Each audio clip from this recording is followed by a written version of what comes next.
sama tur dëggantaan Malal Pulo le berger donc pël la. Malal Almaami Talla dëkk Sinthiou Bamambé sama yaay dëkk bu ñuy wax Mbaañ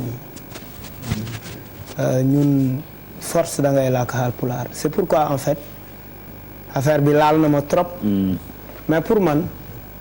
ce n'est pas un problème interethnique pour man c'est plus profond que ça. ñii wax nañu la faillite de l'État malien dëgg la mais c'est beaucoup plus historique que ça parce que quand même De Gaulle dafa am lu mu mës a bind ci Fuuta li mu mës a bind ci pël yi li mu mës a wax ci pël yi mu ne parmi les populations indigènes que nous avons eu à coloniser il y a une ethnie qui n'acceptera jamais notre domination et il se trouve que cette ethnie est très répandue dans l'espace, dans notre espace de colonisation. mu ne il est urgent et impératif pour notre présence en Afrique de réussir à les diviser et leur opposer les autres ethnies. Malal est-ce que du Faidherbe da ko jiite sax. Malal De Gaulle nga wax. defe na bu dul Faidherbe De Gaulle. Faidherbe moo koy jiite. dafa nekk suñu mu ne gouverneurs yi ñoom seen gouverneurs yi. dañu war a def cette action là action boobu noonu dañ ko war a c'est une action boo xamante ne dañ ko war a jàppee un devoir national. devoir national bi mooy ndax yaakaar na ni nee na bu ñu bàyyee pël yi fu ñu munti jaar. ils vont balayer toutes les forces coloniales loolu la ñu fi ne tey di wéyal di ko continuer parce que si on prend l'exemple du Rwanda par exemple xeex bi li ko indi bakkan bu gudd ak bakkan bu gàtt ñii ñoo traversé ak seeni nag fee lañ dëkk ñoom seen bakkan yi dafa gudd ñu ñëw fii gën leen tuuti bëgg a moom dëkk bi il faut que ngeen xeex loolu donc problème bi di wéy mooy la même situation au Niger mooy la même situation au Nigeria mooy la même situation un peu partout ce qui veut dire que en fait bu ñu toppee loolu lii mënuñu ko woowee massacre parce que du massacre parce que mënuñu pël yi toll nañ noo xamante ne bu jëf ju mel ni amee mënuñu ko tudde génocide mënuñu ko tudde massacre parce que manipulation wu tubaab yi la ci diggante xeet yi nga xamante ne ñoo bokk Afrique parce que quand même africains yi yàgg nañ nekk ensemble boo xoolee li Dogon yi wax ci mbir mi dañ ne du ñoom et man je fais partie de ceux qui croient que ce sont pas les Dogons qui ont agi comme ça nit ñi mën nañ sol Dogon mën nañ aussi pour préparer leur stratégie pour préparer le coup effectivement ne am na nu ñuy taalee dëkk bi am na nu ñuy reyee nit ñi il faut que ñu jox ko une formule africaine parce que tubaab du reyee nii africain rek mooy reyee nii wala ku tubaab yónni du reyee nii donc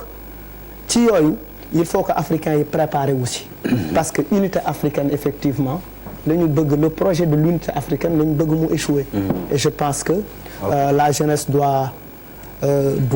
se tenir debout les Africains doivent continuer à se brasser doivent continuer à être ensemble doivent continuer à se respecter. Charles Faye à toi. waaw der di nga may ma nuyoo waa Yëmbal ñu ngi leen di nuyu bu baax a baax waa Yëmbal. tey Yëmbal nga fële. waaw parce que dañ am loo xamante ne ñu ngi koy pare te waa jàkkaarloo lañ ko jagleel donc di leen nuyu bu baax a baax quoi. non mais non jotagul. non attends yow kay xam naa foo dem rek mais bàyyi rek ma jox la ko noonu. nand naa ko. waaw der xam nga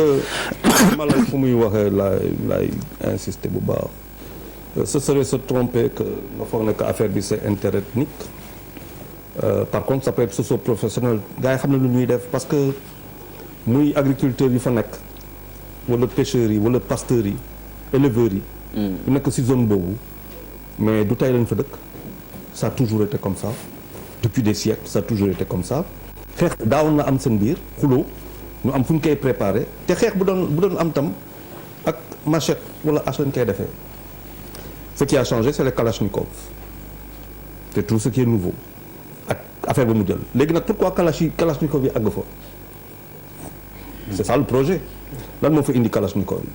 c'est quoi le projet contre l'Afrique c'est quoi le projet contre ce Mali 2 200 000 kilomètres carrés quand même 18 millions de Maliens avec dëkk yoo xamante ne président yoo xoolee yu bëri di arriver au pouvoir par la force des armes la première chose boo xamante ni li ñu njëkk a xeex mooy les armes lu la indi au pouvoir moom mooy njëkk a xeex et c'est ça le problème de nous boo xoolee bu baax quand en 2012 ça chauffait au Mali le Mali pourquoi armée bi tas mais mënuñu tirer pendant 2 jours boo tiré ñaari fan 6 heures de balle rek amatoo balle amatoo munition armée yaa ngi fa nga dem sa yoon ça pose un véritable problème de gouvernance de la sécurité d'investissement dans la sécurité des pays ça pose beneen affaire boo xamante ne aussi d'anticipation qu'on n'a pas vu venir et c'est ça qui man c'est là pour moi la grande faillite de nos ensembles régionaux où ça parle beaucoup ñu am xaalis bu dul jeex ñu koy teg ci ay fonctionnement ñuy organiser ay séminaires interminables indéfinis et finalement on n'arrive absolument à ne rien faire la seule fois où en Afrique on a réglé un problème très rapide et urgent c'était la Gambie et avec Yaya Jammeh et pourquoi avec les Gambiens qui étaient décidés à ce que leur président s'en aille avec les Sénégalais après ba ñu dugg ko mbubba lu ñu bëgg diplomatiquement mais il y avait urgence à régler ce problème-là mais géographiquement cela s'entend géostratégiquement cela s'entend c'est quoi le problème du Mali tey mais c'est difficile à gérer amuñu armée tu imagines que quand on attaque au Gossagou mais c'est à 13 kilomètres les militaires sont à 13 kilomètres ils mettent 3 heures de temps pour couvrir 3 heures pour couvrir 3 kilomètres 13 kilomètres c'est un véritable problème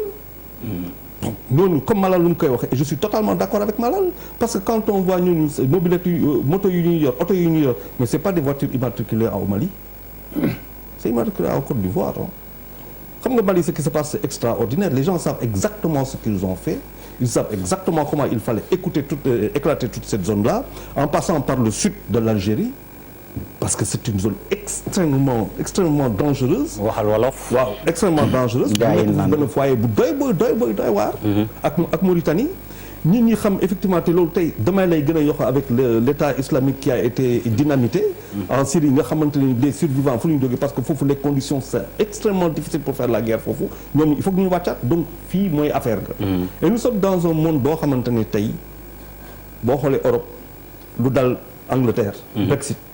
nga ñëw xool yeneen dëkk bi l'extrémisme yu yéeg à pleine vitesse les réponses économiques qui sont de plus en plus difficiles nga ñëw France gis les gilets jaunes nga xam ne que Europe taxaw na avenir ba Afrique la ñun nag ñu toog fii wax naa ko fi plusieurs fois bu dee information sur satellite on n'existe pas bu ñu joxul information on n'est pas informé bu dee les armes on a des gens ici qui peuvent créer des armes xam nga arme ay réflexion rek la on n'en a pas on n'a pas l'information on n'a pas l'armée on n'a pas la stratégie quand je dis on n'a pas l'armée waxuma ko suñuy armée ki taxawul mais amuñu armement boo xamante ne ñun ñoo koy defar suñu bopp on dépend de tout le monde léegi le véritable problème tu dis le Sénégal il y a maintenant deux choses qui sont totalement différentes encore qu'il faut faire attention moi bokkuma si ñoo xam ne dañuy tirer la dernière élection présidentielle bu ñu xool nii les réponses du vote populaire les votes identitaires nous a ramené loin derrière boo doon sénégalais war nga am courage xool loolu nga xam ne qu'il y a eu des votes. Mon cher, est-ce qu'il ne faut pas relativiser vote identitaire je dis encore une fois Charles je dis yow Wakam yaa ngi nii naan vivre agir pour Dakar bu la waa Wakam bi nga dëkk voteelu kan moo lay votel quand tu as ce qui s'est passé à la dernière présidentielle donc si taxaw nga analyser ko bu la neexee nag ne lii amul libre Sénégal sama goro bi toog bu doon laajit bu ko xombol votelul est-ce que man à Dakar lu may goroom yëpp dinaa ko nangu votel donc est-ce qu'il ne faut pas relativiser ce vote identitaire dont tu parles. Encore une fois bu ñu neexee ñu relativiser ko encore que quand on est pointu on se doit d'aller jusqu'au bout de la réflexion et oser l'affronter en tout cas pour moi c'est un élément important. Deuxième chose